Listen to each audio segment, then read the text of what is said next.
is Jesus Christ not enough right there for you? Yeah. And they would say, well, of course he is. Look at Christ is your life. You're good. You're good. See, everything that's been mucking up your life, you already got in Jesus Christ. Tim Keller tells a really cool story about a woman in his town when he was a small town pastor. And he said she was cursed as a baby because she was not like witchcrafty cursed, but cursed because she was born like really attractive, really pretty. And because she was pretty, every man was always after her, right? And so what started to develop in her heart was that she was nothing if she didn't have that attention or from a man. Yeah. Well, I mean, that would just, it naturally happens because it's just like the status you get and the feeling of goodness you get. And it led her in and out of addiction and in and out of prison, and until finally she went to see a therapist, and the therapist said to her, here's what I want you to do. So you've based your whole identity on a man loving you, right? She goes, yep, that's exactly right. And it's been a nightmare for you, right? And she says, right. And the counselor said, so here's what I want you to do. I want you to get a career.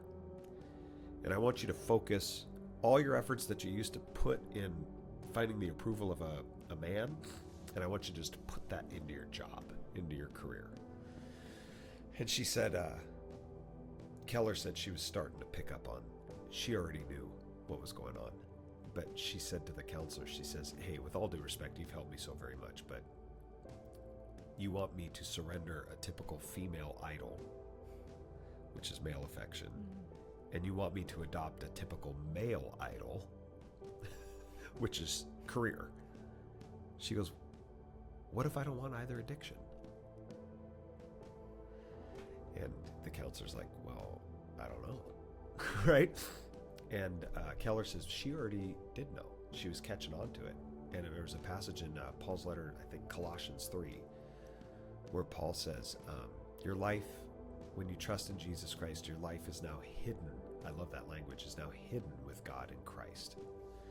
And then Paul says, and when Christ, who is your life, appears, you will also appear with him in glory. And that phrase, Christ, who is your life, captured her, riveted her. And so she realized that male affection isn't my life, career isn't my life, Christ is my life. Mm-hmm. And when Christ is my life, she said, I feel no terror about starting a career, and I feel no terror about maybe even getting married to a guy now. She said, I do something now whenever I see a guy coming, because it's the old addiction coming, right? I look at him and I think in my mind. She goes, I don't say it out loud, but I think it in my mind. Hi, guy. You know, you, me, maybe. But I want you to know I will never make you my life. Christ is my life. And because Jesus Christ is the center of my life, I bet I can make you a really good wife. You see how the gospel works? This is what Luther talks about in Paul, how justification aligns you properly. And when something else is your life, you're jagged, you're misaligned.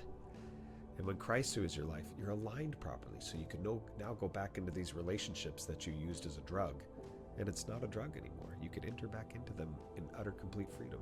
Anyway,